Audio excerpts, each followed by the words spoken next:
अस्सलाम वालेकुम। Welcome to the screen. PSX paradise के साथ आपकी खिदमत में आज एक दफ़ा फिर हाज़िर हैं। अब तक की हमने इस सीरीज़ की 4 वीडियोस बनाई हैं और इन 4 वीडियोस के बनाने का मकसद बेसिकली ये था कि एक पूरे कोर्स की शक्ल में एक ऐसे आदमी को जिसने सारी ज़िंदगी कभी स्टॉक एक्सचेंज का में काम नहीं किया और सिर्फ इसके नाम सुने हैं फ़िल्मों में और ड्रामों में, उन्हें इस स्टॉक एक्सचेंज में काम करने की समझ आ जाए और वो किसी के कहने और किसी के उल्टे सीधे मशवरे से अपने पैसे बर्बाद ना करें। अच्छा, अब इस सिलसिले में हमने अब तक आपको ये सिखाया था कि कैसे किसी स्टॉक को देखा जाता है और कैसे उसकी वैल्यूएशन की जाती है और कैसे उसमें इन्वेस्टमेंट स्टार्ट की जाती है। अच्छा, अब मैं आज ये बताने जा रहा था कि UBL की मैंने बात की थी पिछले वीडियो में कि UBL की प्राइस। अच्छा, पहले मैं UBL आपके सामने खोल लूँ तो देखें, ये इन्वेस्टिफाई मैंने खोला। ये मैंने पहली वीडियो में आपको से इंस्टॉल करवाया था आपके सिस्टम में और आपके मोबाइल्स में यकीनन कई लोगों ने इसे इंस्टॉल कर लिया होगा। ये इसका होम पेज खुल गया है। अब होम पेज तो नहीं, मैं के नीचे ये इस जगह पे ये देखें, अपने राइट साइड पे देखें, ये स्टॉक लिखा हुआ नज़र आ रहा है सीधे हाथ की तरफ, इसमें एरो लगा हुआ नीचे की तरफ। मैं इस पर प्रेस करता हूँ, ये खुल गया। अच्छा, अब आप आएँ और देखें कि मैं इसमें UBL को देखना चाह रहा था, तो पहले मैं UBL यहाँ सर्च कर देता हूँ। ऊपर आप लिखें UBL, ये यूनाइटेड बैंक लिमिटेड है, आप इसे बहुत अच्छे से जानते हैं। तो ये देखें UBL, इनके देखें 2 बने हुए हैं स्टॉक एक्सचेंज में स्क्रिप्ट्स, एक UBL है और एक UBL PETF है। किसी वक्त मैं ETF को भी इंट्रोड्यूस करवाऊंगा आपसे, लेकिन फिल वक्त इसका मौका नहीं है और मैं इस मौजू पे बात नहीं कर रहा था। तो मैं असल में ये बताना चाह रहा था कि ये जो अब आप देखें UBL का स्टॉक आपके सामने, इसमें मैंने क्लिक किया और ये इसके तो ये सबसे पहले तो ये बात बताएं कि ये जो बिजनेस आपने स्टार्ट किया इससे। अच्छा जी, ये ऐड क्योंकि एक दफ़ा ज़रूर चलता है तो मैं चुप हो जाता हूँ थोड़ी देर के लिए। अच्छा, अब ये UBL आपके सामने आ गया, 107 रुपये 99 पैसे ये चल रहा है और आप ये देखें, ये 1 डे लिखा हुआ है। इस जगह पर आप ये देखें, यहाँ लोएस्ट प्राइस इसकी 107 रुपये इस दिन की है। एक दिन की ये वेरिएशन नज़र आ रही है आपको। ये देखें, इस पीक पर देखें 108 रुपये का ये हो गया था और ये 108 रुपये और ये फिर यहाँ पर 107 रुपये 99 पैसे वापस हो गया। अच्छा, अब ज़रा एक महीने में इसकी कारकर्दगी देखते हैं। तो ये देखें, मैंने 1 मंथ पे क्लिक किया, आपको ये नज़र आ रहा है, ये इस जगह पर, ठीक है। यहाँ देखें, ये PSX में 1M लिखा हुआ है, 1M का मतलब 1 मंथ होता है। अच्छा, अब यहाँ देखें वेरिएशन ये कितनी है, 112 रुपये से ये डाउन हुआ था, ठीक है। और ये डाउन इस वजह से हुआ था कि इन्होंने शायद यहाँ पे कोई डिविडेंड वगैरह अनाउंस किया हुआ था, वो डिविडेंड डेट थी यहाँ पे, तो डिविडेंड इन्होंने कोई 4-5 रुपये का या शायद उससे ज़्यादा ही अनाउंस किया हुआ था, तो इस वजह से। अच्छा, यहाँ से पीक्स देखें 112 और 112 से ये 107 पे तकरीबन 5 रुपये का डिविडेंड समझ में आता है कि यहाँ होगा, तो ये इतना गिर गया नीचे। अच्छा, और उसके बाद ये इसकी आगे वैल्यूएशन देखें, 107 रुपये और 93 पैसे। अच्छा, ये एक महीने में इसकी वेरिएशन देखें कहाँ से कहाँ तक हुई है, यानी कि 112 से और ये आ गया 107, 5 रुपये का इसने कैपिटल डेप्रिसिएशन किया है, यानी जो असल कीमत है उसमें कमी आई है इसमें। अच्छा, ज़रा मैं 5 साल में देखता हूँ। 5 साल पे मैंने ये देखें, ये इस जगह पर ये जहाँ पैराडाइज लिखा हुआ ख़त्म हो रहा है, यहाँ 5 लिखा हुआ है, ये 5 ईयर। अच्छा, मैं 5 साल का खोला है ज़रा डाटा। 5 साल पहले इसकी क्या पोजीशन थी देखें, 188 रुपये 86 पैसे, यानी 189 रुपीज़ का ये शेयर था। ये कम होते होते इस जगह पर 140 पे आया, यहाँ इसने पीक दोबारा दी है, 180 रुपये पे गया, फिर ये यहाँ नीचे आ गया 106 रुपये पर और अब ये देखें, ये एक पीक उठी इसकी 148 रुपीज़ तक गया और ये अब आ गया 119 और उसके बाद अब करंट पोजीशन इसकी आपके बिल्कुल सामने है, यानी कि 107 रुपये 99 पैसे। मैं आपसे ये कहना चाह रहा था कि अगर इस 107 रुपये पे से आप परचेज़ करें और ये इस जगह पर आ जाए, तो ये तकरीबन 200 रुपये का शेयर, 200 रुपये तक अगर ये ऊपर चला जाए तो आपको 107 से 200 रुपये टोटल 93 रुपीज़ का कैपिटल गेन इसमें मिल सकता है। यानी 200 रुपये का जब ये हो, आप चाहें तो उसे सेल कर दें, तो और फिर जब ये दोबारा नीचे आए 1-2 साल में या कुछ माह बाद, तो इसे दोबारा उठा लें। ये जो ट्रेडिंग करते हैं वो इस बात को बहुत अच्छे से समझते हैं, वो मुसलसल ये काम करते रहते हैं। अच्छा, और अगर ये नहीं हम करते, हम ट्रेडिंग नहीं करते हैं, हम सिर्फ इसे परचेज़ करके अपने पास रख लेते हैं और आज वन डे पे आ गए। अब मैंने परचेज़ कर लिया इस रेट पे, ये रेट है ₹108 या करंट रेट आप ये देखें, ये इस जगह पर ये आपको नज़र आ रहा है ₹107.99 इसका रेट है। मैं इस वक्त रात 12:34 आप ऊपर देखें, ये टाइम आपको यहाँ नज़र आ रहा होगा बिल्कुल ऊपर। तो मैं इस वक्त रात 12 बजे बैठा हूँ, मार्केट इस वक्त क्लोज़ है। मुझे नहीं मालूम है कि जब सुबह ये शेयर खुलेगा 9 बजे, जब ये 9:30 बजे मार्केट खुलेगी, तो उस वक्त इस शेयर की प्राइस क्या होगी। हो सकता है कि ये मज़ीद नीचे आ जाए, हो सकता है ऊपर चले जाए। मैं रात को इसका गैस कर सकता हूँ, लेकिन अभी फ़िलहाल अपने व्यूअर्स को मैं इस तरफ लेके नहीं जा रहा हूँ। तो हम ये समझ रहे हैं कि हमने ₹107 का इसे सुबह परचेज़ कर लेना है। तकरीबन ₹108 हैं ये। ₹108 पे हमने सुबह परचेज़ कर लेना है और फिर हमने लाइफ़ टाइम इसे अपने पास होल्ड करके रखना है। मुझ जैसे वो लोग जो कि बहुत ज़्यादा मिकदार में, बहुत ज़्यादा क्वांटिटी में शेयर्स नहीं उठा सकते हैं, उनको यही मशवरा होता है कि वो थोड़े-थोड़े करके जब लोअर रेट पर हो तो शेयर्स को अकोमोलेट करना शुरू कर दें, जमा करना शुरू कर दें। अकोमोलेट का मतलब होता है जमा करना। तो थोड़े-थोड़े करके, जैसे अगर आप 100 ले सकते हैं, आप 100 ले लें, आप 50 ले सकते हैं, आप 50 ले लें, आप 10 ले सकते हैं, आप 10 शेयर ले लें। हर महीने आप 10-10 शेयर परचेज़ करते जाएँ, तो साल के बाद तकरीबन 120 शेयर आपके पास हो जाएगा। 120 एक अच्छी क्वांटिटी होगी। और इन बिटवीन कैपिटल गेन हो गया, यानी शेयर बहुत ऊपर चला गया तो आपके पैसे हो सकता है, जो पैसे आपने जिनमें ये शेयर खरीदे हैं उसके मुकाबले में उनकी वैल्यू बढ़ जाए। आप चाहें तो इसे सेल करें, चाहें तो इसे रखें। अच्छा, अब मैं उस व्यूअर्स के हिसाब से बात कर रहा हूँ जिसने ये इन्वेस्टमेंट के लिए स्टॉक लिया है आज ₹108 का और उसने अपने पास रखा हुआ है। अब आएँ ज़रा नीचे, ये इस जगह पर, ये तो ये डे लो और डे हाई, आपके लेफ्ट पर डे लो है और आपके राइट पर डे हाई है। अच्छा, लेफ्ट पर आप देखें ₹107.08 और हाई कितना गया था? ₹108.07, तकरीबन ₹1 का डिफरेंस इसने जनरेट किया था। 1 लाख शेयर अगर कोई परचेज़ कर सकता हो तो वो इस वैल्यू पर इसे परचेज़ किया करता और इस वैल्यू पर इसे सेल करता, तो एक ही दिन में उसे ₹1 लाख का प्रॉफिट हो जाता। बहरहाल, अब आएँ ज़रा नीचे, अभी हम इस जगह से दूर हैं लेकिन पहुंच सकते हैं, ठीक है। तो अब आएँ ज़रा आगे, ये लेफ्ट साइड पे आएँ ज़रा। 52 वीक का लो क्या है? ₹105.70, सबसे कम वैल्यू। और सीधे हाथ पे आ जाएँ, ₹150.90, ये राइट साइड पे, ठीक है। अच्छा, अब लेफ्ट साइड पे देखें, ₹105.70, तकरीबन ₹106 हो गए। और राइट साइड पे ₹151, 106 से 151, तकरीबन ₹45 का फ़र्क है। ₹45 का पोटेंशियल है शेयर में रिटर्न बैक का, जंप बैक का। अच्छा, अब आएँ, ये तो हमने वैसे इसकी पोजीशन देख ली। अब ज़रा ये देखते हैं कि इसका डिविडेंड हिस्ट्री क्या है। तो डिविडेंड हिस्ट्री मैंने आपको देखना सिखा दी थी। ज़्यादातर लोगों को याद होगा क्या करना है। आपने गूगल क्रोम खोलना है। उस गूगल क्रोम में जाके आपने सबसे ऊपर लिखना है डिविडेंड हिस्ट्री ऑफ, यानी ये डिविडेंड किधर गया, ये रहा, हिस्ट्री ऑफ UBL। अच्छा, ये डिविडेंड हिस्ट्री ऑफ UBL मैंने खोल दिया। अच्छा, अब ये सर्चिंग कर दी, अब ये सर्च रिजल्ट्स आ जाएंगे मेरे सामने। अच्छा, एक तो कुछ हिस्ट्री तो ये सामने ही आ जाती है। इस हिस्ट्री को मैं तो कोशिश करता हूँ तो भी मुझे समझ में नहीं आता कि ये क्या कहना चाह रहे हैं। ज़रा नीचे आ जाएं, मनी कॉर्नर, ये अच्छा, अब डिफरेंट साइट्स आ जाएंगी इसमें सर्च रिजल्ट में। हमने जाना है मॉर्निंग स्टार पे। मॉर्निंग स्टार मैं इसलिए कहता हूँ कि मॉर्निंग स्टार में रुपीज़ में मेंशन होता है। तो मैं अब ज़रा इसकी डिविडेंड हिस्ट्री देख लूँ।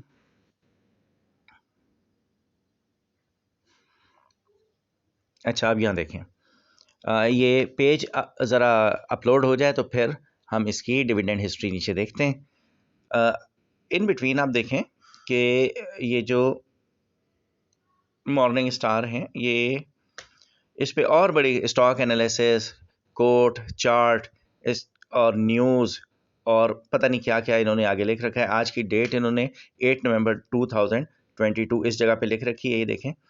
और ऊपर ये टाइटल इन्होंने लिख रखा है यूनाइटेड बैंक लिमिटेड वगैरह। अब ये नीचे आए ज़रा। अच्छा, मैं सीधा नीचे आ गया और मैं सारी जो इनकी डिटेल है इनको ऑफ़ किया मैंने। 2022 वाली खुली हुई थी, इसे भी मैंने ऑफ़ किया। अब ये 2018 की मैं खोल रहा हूँ सबसे नीचे। अच्छा, आप यहाँ देखें, ये 2018 पे आप आ गए और नीचे अब लेफ़्ट साइड पे देखें, ये लेफ़्ट साइड है, ठीक है। इसमें देखो 4 डेट्स आपको नज़र आ रही हैं। यानी अगर मैं नीचे से बॉटम से, यानी नीचे से ऊपर जाऊँ, ये सबसे नीचे मार्च 21, दूसरा मई 9, तीसरा सितंबर 7, और चौथा नवंबर 8। ये सारे 2018 के हैं। 4 दफ़ा इन्होंने डिविडेंड पे किया है। राइट साइड पे अब देखते हैं ज़रा, ये मैंने स्लाइड किया है इसको, विंडो को। मार्च 21 को 4 रुपये का डिविडेंड आया, ये देखें नीचे लिखा हुआ है। इससे ऊपर आया, ये 3 रुपये का डिविडेंड आया, ये 3 रुपये का आया, ये 3 रुपये का आया। इन टोटल 7, 3, 12 और 14 रुपये का डिविडेंड इन्होंने दिया है। अगर ये 105 रुपये का आपने लिया हो, 14 रुपये उस पे आ जाते हैं, तो बहुत अच्छी परसेंटेज है ये, तकरीबन 13 आशारिया कुछ परसेंटेज ये बनेगी। और आए आगे ज़रा 2009 में देखते हैं, सॉरी 2019 में देखते हैं कि वहाँ क्या पोजीशन थी। ये देखें ज़रा, लेफ्ट साइड पे तो ये डेट्स लिखी हुई हैं, 4 डेट्स। अब फिलहाल तो इनसे हमें मतलब नहीं है, सिर्फ काउंट करें 1, 2, 3 और ये 4।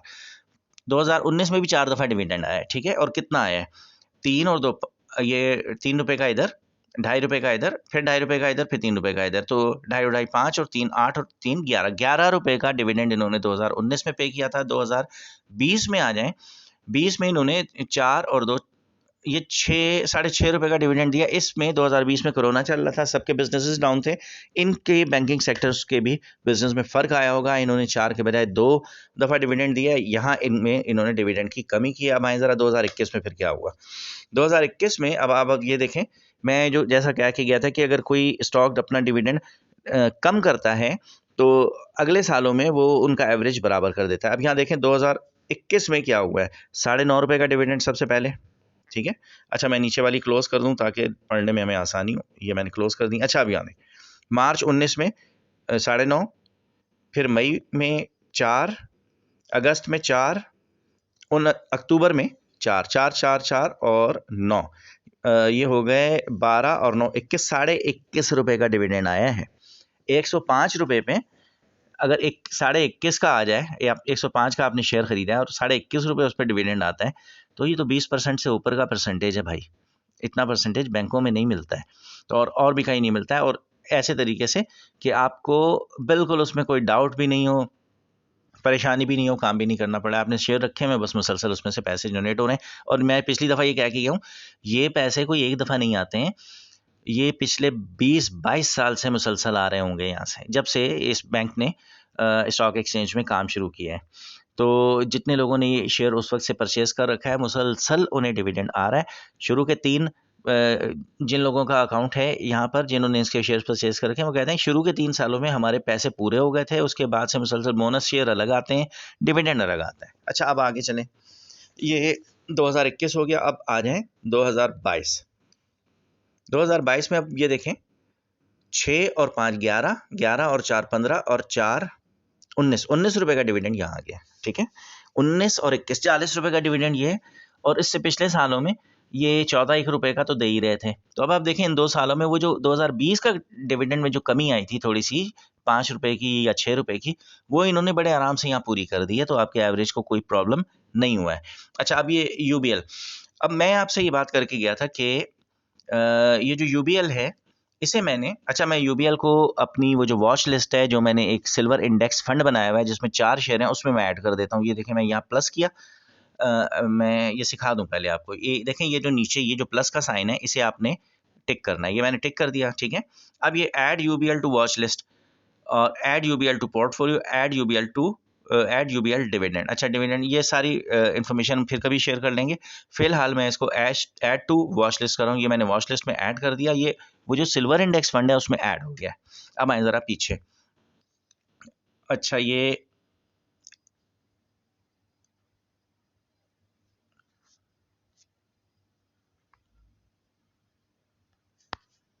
अच्छा, अब यहाँ देखें, ये वॉच लिस्ट पे आ गया मैं, और वॉच लिस्ट में यूबीएल अब आपको नज़र आ रहा है यहाँ पर, ठीक है। अच्छा, अब यूबीएल और दूसरा कौन सा था ऐड, हम इससे पहले ये देखें। अच्छा, ये हो क्या रहा है कि पूरी, अच्छा, ये यूबीएल क्योंकि सर्च पे लगा हुआ है, इस वजह से वो यूबीएल आ जाता है। अच्छा, अब ये देखें, ये मेरा सिल्वर इंडेक्स फंड, इसमें अब यूबीएल भी ऐड हो गया है। यूबीएल को ऐड करने के बाद अब मैं इसको सिल्वर इंडेक्स नहीं कहता, सिल्वर इंडेक्स क्योंकि हम पहले नाम दे चुके थे, अब मैं इसे सिल्वर प्लस इंडेक्स कह देता हूँ। तो सिल्वर प्लस इंडेक्स में एक शेयर और ऐड हो गया। अब इसकी टोटल वैल्यूएशन अगर आज के हिसाब से करें तो ये सारे शेयर प्राइस ऐड कर दें आप, ये वाले 107, 117, 244, 58, 27, तो ये पता चल जाएगा कि सिल्वर प्लस इंडेक्स की आज की एक एक शेयर अगर हम सब में से परचेज करें तो उसकी वैल्यू क्या बनेगी। अच्छा, अब आपसे ये हमसे ये बात हुई थी कि क्यों मैंने एमसीबी को प्रेफर किया यूबीएल पे, मैं क्यों। अच्छा, दोनों 4-4 डिविडेंड्स देते हैं, दोनों अच्छा डिविडेंड देते हैं और शायद इस साल का डिविडेंड यूबीएल का एमसीबी से बेहतर है। तो मैंने एमसीबी को क्यों प्रेफर किया, मैंने क्यों बेहतर समझा कि एमसीबी लूँ और यूबीएल को छोड़ूँ। तो आएँ ज़रा आज ये देखते हैं। तो ये एक स्किल है, इंशाल्लाह आप सीख जाएंगे ये। सबसे पहले अच्छा, मेरे पास तो एप्लीकेशन डली हुई है आरिफ हबीब लिमिटेड वालों की, क्योंकि मैंने इसमें अकाउंट खोल रखा है, तो मैं यहीं से लॉगिन होता हूँ। अच्छा, लॉगिन जब आप हो जाते हैं, और भी तरीके हैं लेकिन मैं इस तरीके को जानता हूँ जो यहाँ पर ये इन्होंने बताया है। तो अब ये तो मेन पेज है, इससे मुझे काम नहीं है। मैंने इस जगह आना है, ये ऊपर ये 3 लाइनें लगी हुई हैं यहाँ पे देखें, लेफ्ट साइड पे उल्टे हाथ पे आपके, ठीक है, जहाँ पी शुरू हो रहा है इससे पहले उल्टे हाथ पे आप देखें, इस पे मैंने क्लिक करना है। ये मैंने क्लिक किया, मेरा नाम आ गया, मेरा पता आ गया, मेरा एड्रेस ऊपर अकाउंट नंबर हो आ गया। अब इसमें ये देखें, ये मैं होम ट्रेड इंडिसेस और cash withdrawal request, cash withdrawal statement, analytics, ये इस पर मैं आ गया एनालिटिक्स पे और यहाँ मैंने क्लिक कर दिया। अच्छा, एनालिटिक्स पर जब आप क्लिक करेंगे, ये पेज सिर्फ उन्हीं को अलाउ होता है जिनका उस कंपनी में कोई अकाउंट होता है। तो नॉर्मली हर कोई इस वाले पेज पे लॉगिन नहीं कर सकता। अगर इसका एड्रेस भी देंगे तो आरिफ हबीब लिमिटेड वालों का मैसेज लिखा हुआ कि please log in through the application, यानी AHL टिक के थ्रू, उनका जो ऐप है उसके थ्रू आप आएँ। तो उसके थ्रू, ऐप के थ्रू आने का सिर्फ एक ही मकसद है कि आप पहले लॉगिन करें। तो अब यहाँ देखें, ये अब खुल गया। अच्छा, अब इसमें पूरी मार्केट की समरी होती है, किसी दिन हम समरी पे बात कर लेंगे, लेकिन इस वक्त मैं इस पे बात नहीं कर सकता। देखें, डिविडेंड यील्ड्स यहाँ लिखे हुए हैं, कैप्को का 29.29, EPCL का 28.98, बहुत अच्छा डिविडेंड EPCL का भी मेंशन हो रहा है, और ये हम किसी और टाइम पर डिस्कस करेंगे। ऐसे आएँ ज़रा, मैं आज जो डिस्कस करना चाहता, हम ये बात कर रहे थे कि एमसीबी हमने क्यों लिया है और यूबीएल को क्यों छोड़ा। तो यहाँ आ जाएँ ज़रा, ये मैंने ओपन किया, ये जो 3 लकीरें आपके राइट साइड पे लगी हुई हैं, इसमें देखें मैंने ये इसे ओपन किया तो ये मार्केट ओवरव्यू, ये देखें अब ये डैशबोर्ड खुल गया, करेंसी डैशबोर्ड, मार्केट ओवरव्यू। ये मार्केट व्यू ओवरव्यू को मैं क्लिक करता हूँ, ये देखें अब कितनी चीज़ें खुल गई, index overview, sector overview, market overview, portfolio, insider transaction. Insider transaction का मतलब ये है कि हमारी पाकिस्तान स्टॉक एक्सचेंज का ये रूल है कि जिस आदमी की कंपनी है, या वो जो कंपनी के मेन शेयर होल्डर्स, जो कंपनी के मालिकान में से जो लोग हैं, अगर वो या कंपनी का कोई एम्प्लॉय जो कि उसके डायरेक्टर लेवल यानी ऊपर की मैनेजमेंट लेवल का हो, अगर उसमें से कोई शेयर परचेज करेगा तो वो PSX को लेटर के थ्रू इन्फॉर्म करेगा कि मैंने ये शेयर परचेज किए हैं। तो अब ये इसे इनसाइडर ट्रांजैक्शन कहते हैं। अब आए ज़रा इनसाइडर ट्रांजैक्शन ओपन कर दें, तो ये मैंने क्लिक कर दिया इनसाइडर ट्रांजैक्शन पे और ये खुल रहा है। अच्छा, अब जब इनसाइडर ट्रांजैक्शन के ऊपर आप आ गए हैं तो इस पे हर रोज़ किसी भी कंपनी के जो स्क्रिप्ट्स लोग परचेज करते हैं, यानी उस कंपनी के मैनेजमेंट के लोग जो परचेज करते हैं, उसकी डिटेल इस जगह पर मिलती है। इसमें अब ये देखें, मैं गया मार्केट और मैं यहाँ कंपनी में जाके ये कंपनी यहाँ मैं सर्च दे देता हूँ, अगर ये आ जाती है तो MCB ये आ गया। अब मैं MCB को क्लिक कर देता हूँ, ये तो अब ये इसके सर्च रिजल्ट खुल जाएंगे।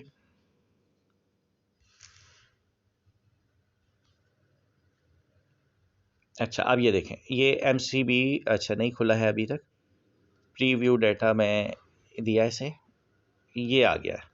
अच्छा, अब देखें MCB की ट्रांजैक्शंस देखें कितनी हुई हैं। एक तो 29/9 यानी 29/8 अगस्त के बाद सितंबर, 29 सितंबर 2022 को एक ट्रांजैक्शन हुई है, 28 सितंबर को हुई है, 27 सितंबर को हुई है, 30 अगस्त को हुई है, 26 अगस्त को हुई है, 4 अगस्त को हुई है, 4 अगस्त को हुई है, 3 अगस्त को हुई है। 3 MCB में देखें कितनी परचेजिंग हुई है, ये की किसने है। अब ये देखें ज़रा, मैं सबसे टॉप से आता हूँ ज़रा, ये ये वाली इस ट्रांजैक्शन पे मैं आ रहा हूँ। 29/9 को ये MCB के शेयर्स हैं, किसने लिए हैं, ये मिसेज नाज ने, मिसेज नाज मंशा। अब ये कौन है, ये इनसाइडर हैं कोई। अच्छा, ये देखें यहाँ लिखा हुआ इनसाइडर नेम, मिसेज नाज मंशा, कौन है ये डेजिग्नेशन रिलेशन, ये स्पाउस हैं भाई जी इनकी। तो ये मंशा ग्रुप का ही बैंक है, उन्हीं में से मंशा साहब की ये वाइफ हैं। तो इनके जो स्टॉक है, ये डेट लिखी हुई है यहाँ पे, ठीक है। और मार्केट रेडी मार्केट मतलब रेगुलर मार्केट में इन्होंने परचेजिंग की है। अच्छा, फॉर्म ऑफ शेयर्स हैं CDC, और नंबर ऑफ शेयर्स कितने लिए, 1 2 3 4 5 6, कितने जीरो हैं, ये 4 जीरो लगे हुए हैं इधर, ये देखें राइट साइड पे।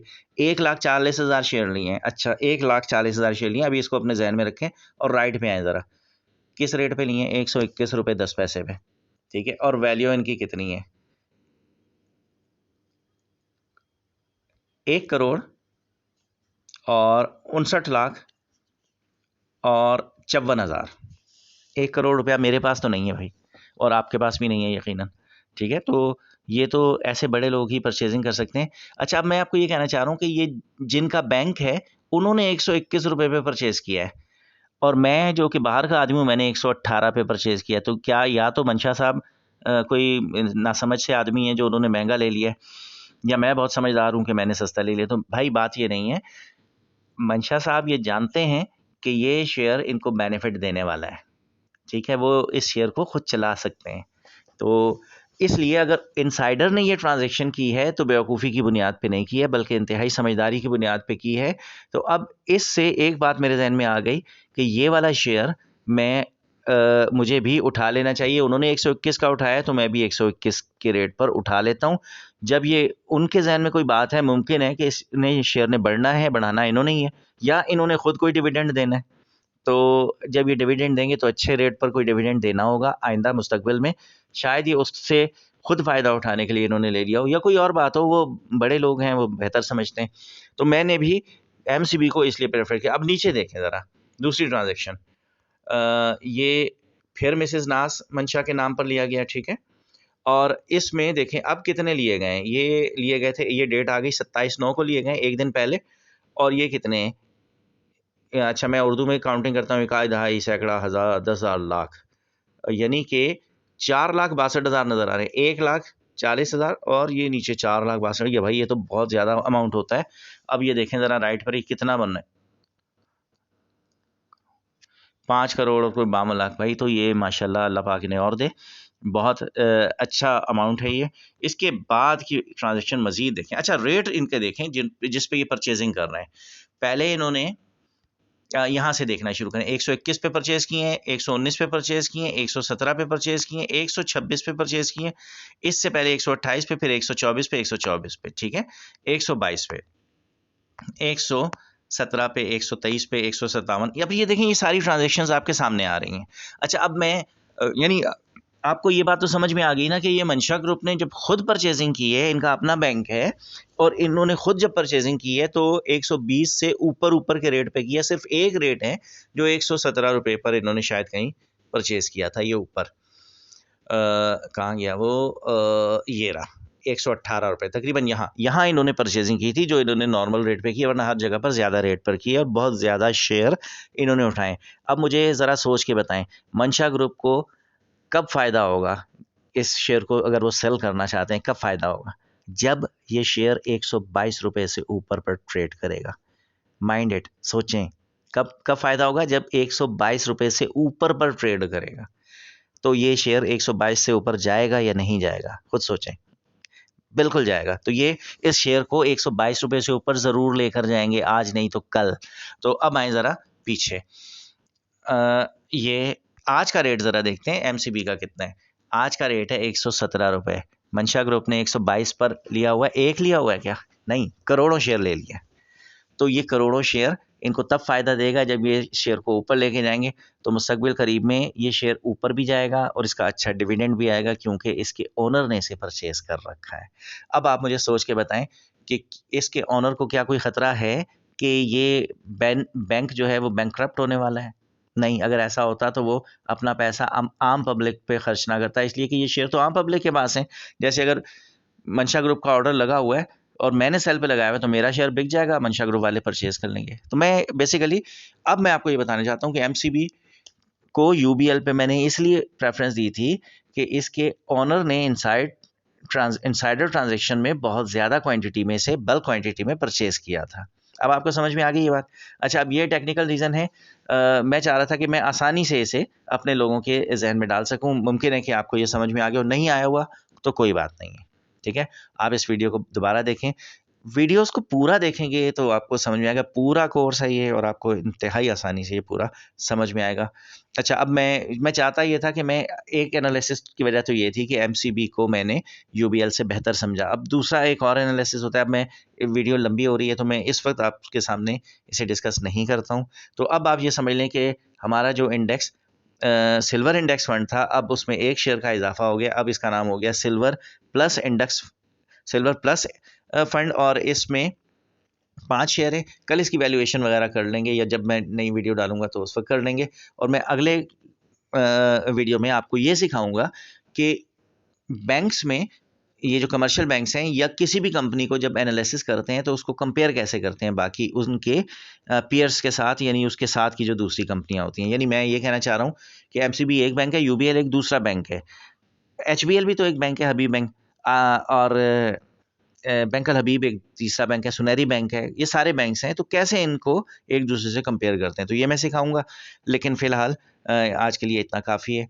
बहुत शुक्रिया, आप लोग वीडियोस वॉच कर रहे हैं और लोग उसके बारे में मुझसे तबसरे भी कर रहे हैं, पूछ भी रहे हैं, मुझे बड़ा अच्छा लग रहा है। और बहुत शुक्रिया आप लोगों का कि आपने इतनी पजीराई की है। इंतहाई भोंडे अंदाज की वीडियोस बन रही हैं ये, किसी टेक्निकल आदमी से मैंने कोई हेल्प नहीं ली है, मैं जैसे बनाता हूँ लाइव फर्स्ट टाइम में एज़ इट इज़ वैसे ही अपलोड हो जाती है।